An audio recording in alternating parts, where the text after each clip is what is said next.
Shambhu Kumar helicopter द्वारा series के जरिए कुछ ही क्षणों के बाद आगमन होने जा रहा है। आपको जो है आगमन है आप सभी मनोज तिवारी जो सुपरहिट लोगों से आग्रह है, फिल्म दुनिया का स्टार भी है और उनका अभी आगमन है। भवन निर्माण विभाग के जय साहब आपसे आग्रह है कि आप मंच के पास आए।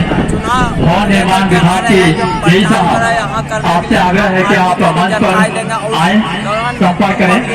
आने लगे हैं देखने के लिए। रोशना का धरती पे आपको देख सकते हैं उतारने के लिए प्लेस बनाया गया है। जो हेलीकॉप्टर से उतरेंगे उनके लिए देख सकते हैं प्लेस का तैयारी कर लिया गया है और संबोधित करेंगे चुनाव को लेकर के। हम पूरा रूबारूब होंगे और आप कितना रूप से आग्रह है कि आप मिलेगा जो बगल में सब खाना लग चुका है और किया गया है चुनाव को लेकर के और पूरा आ रहे हैं भवन में जो है आपको आ रहे हैं।